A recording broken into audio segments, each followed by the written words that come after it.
Hey everyone, welcome back to 𝐦𝐨𝐤𝐤𝐿.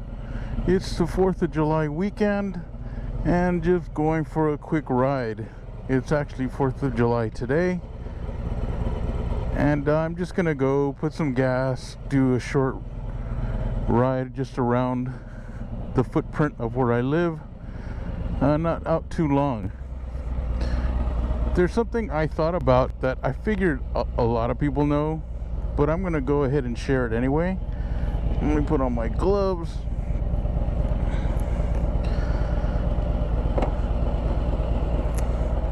I've seen some people, when I'm in an area with motorcycles, people get on their big heavy beast.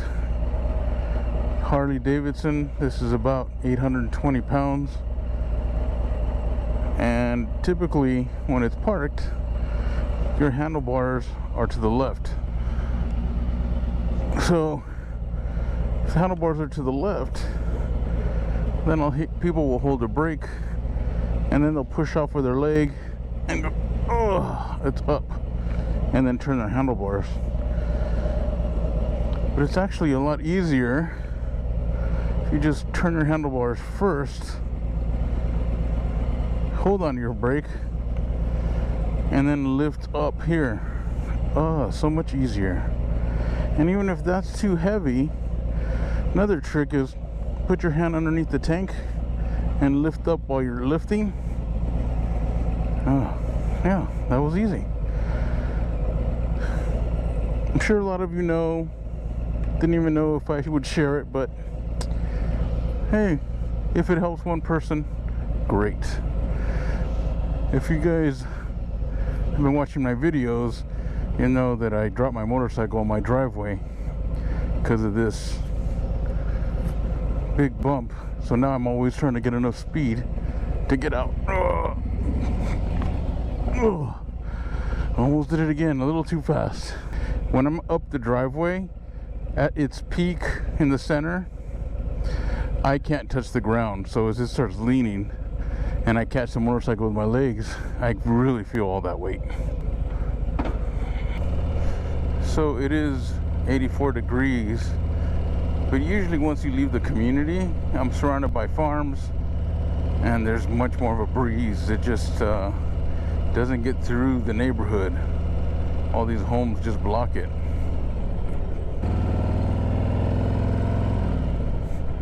So my dad watches these videos and always comments that I'm not making a complete stop. So here you go. Someone else also made the call out of like, hey, you're not making complete stops. I think they said something like unsafe rider or something like that. I don't think they meant anything by it, but hey, you know, it's true. You know, you got to make those complete stops, because if something is coming, are you really prepared to like really stop? So that's a bad habit I got to get out of. So since I'm sharing little tips that I feel everyone knows, I'm hitting my rear brake, my front brake, downshifting. In order to try to get a smooth stop, I'll let go of the front brake now. You just use the rear brake and it's smooth. Sometimes what happens is I notice if I use both brakes to do the complete stop, it gets a little jerky, the forks. And it looks like, if anyone sees you, it probably looks like you don't have all control of the motorcycle. So I have a question for you all. I was thinking about, I have one group ride under my belt. I posted a video about it, and it was with the CVMA. And I'm so used to riding on my own that I was thinking it's kind of nice to ride by yourself, because you can do what you want. You can stop when you want. You can change your mind on where you're going.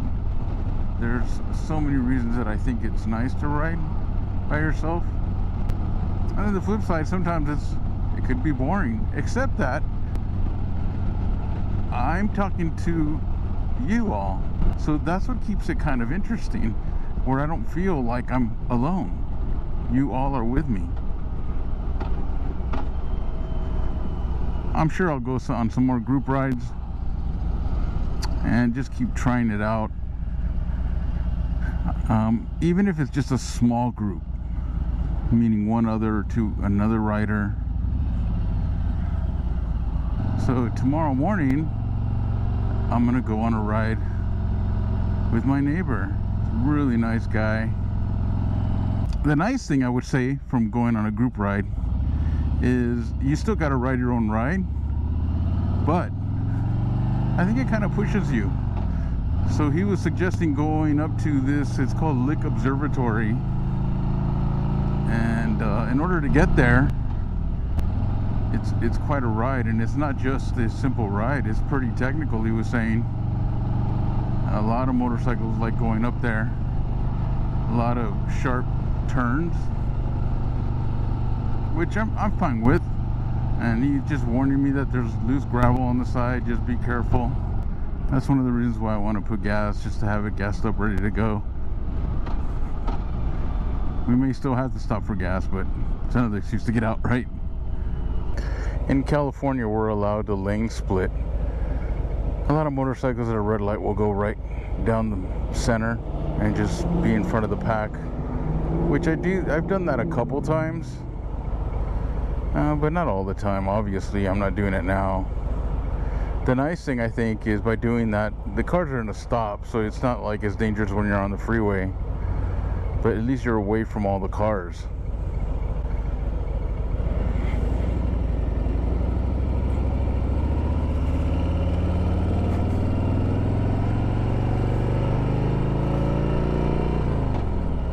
But a lot of times, honestly, you know, when I do that, you have to be much more aware of the cross traffic when it turns green, because cars just go, right? Like, so the car to my left and right would just go. You know, on a motorcycle, sure, we can go too, but I really like to double check, make sure no one's running the light on the cross traffic. It just depends on how I feel.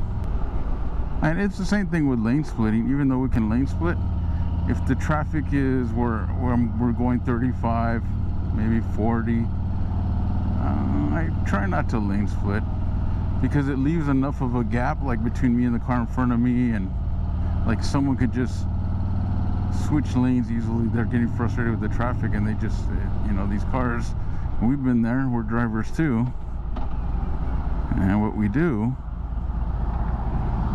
is, if there's an opening, we will change lanes. Harley Davidson motorcycles require 91, 92 octane, basically high octane. I don't know, some states, do you guys have 93 in other states? We used to have 92 in California, and now it's 91. You know, one thing I struggled with when I first started riding is how to put gas. I'll show you how I put gas. And it's probably, again, one of these tips that the majority of you know, but if it helps one person, I'm good.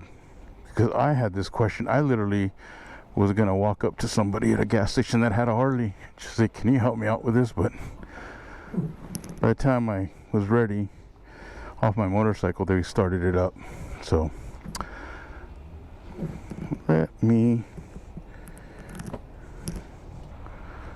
here's another thing I want to share with you guys. I picked up these bags. You just pick it up and you take everything out. That's pretty cool. I think I've seen other people have them on videos, and I saw them at the Harley dealer. I was like everything else with Harley, in sticker shock. They come with a pair. There's one here too. They're about $80 for the pair, which is quite a bit, but I had a Father's Day gift card, so I only had to throw another 20 bucks, and I was good. So let's get some gas.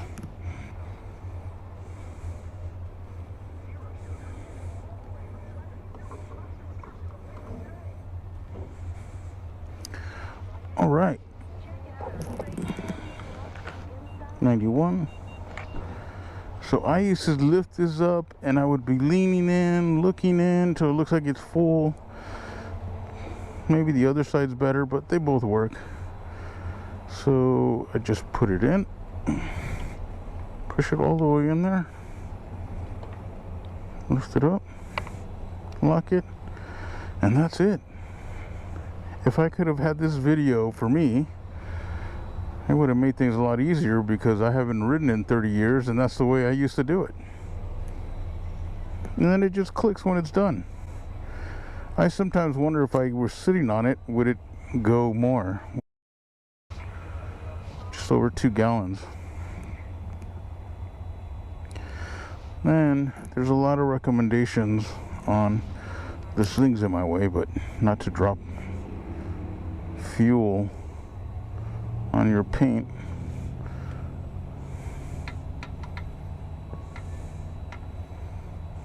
I try to go like this. I really don't want it on my gloves either, but I would usually get a napkin, but I was behind the hose. And then we put the gas cap on.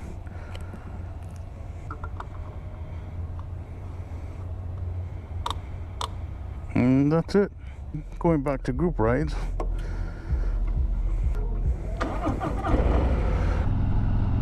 So back to the group ride thing, you know, I do like riding on my own, but I look forward to going out with my neighbor.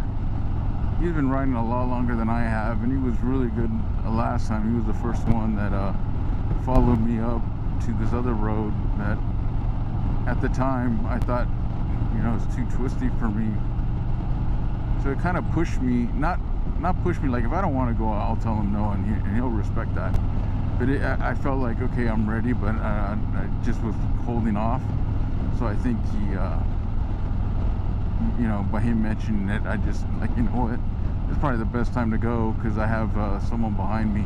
And he did a really good job. He didn't push me, he wasn't on me, you know, like riding me to go faster. He just, you know, stayed his distance in the back and just let me ride my ride, which I like that. Just ride your ride, you'll be fine. And knowing my neighbor, he's not aggressive. At least with me, he understands. So that's the thing about group rides. I think if you know people really well and they know your style, and you know, they respect each other's limits, then it's okay. But a big group ride, everyone, they might have groups of friends with them, and they all have different styles, and everyone's doing their, that's why I hear a lot of them end up being dangerous. But I have to say, when I did do that group ride with the CVMA, it wasn't crazy at all. You know, again, CVMA is for combat veterans. So, you know, it's veterans helping veterans. So my thought was like, I get into the group, and how can I help other veterans that need help by being part of this group, or whatever we do to help veterans or help out the community is what I'm looking for. And not really just to go on big group rides. They're not crazy. Well, I thank you again for going for a ride with me. I'd like to hear your thoughts on group rides. How do you pick who you ride with? And do you usually just, even if things get a little crazy, do you just stick with them till the destination and then break off? Or do you break off early and meet them at the destination, or do you just break off? Like, what are your decisions for the group rides? Who do you ride with? I think that would be interesting to hear some feedback and maybe some tips for me and others. So thanks again.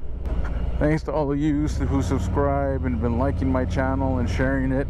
I really want to make this channel grow a little more. And if there's anything you want me to review or something, let me know. I'm more than happy to do it. Until next time, everyone, take care.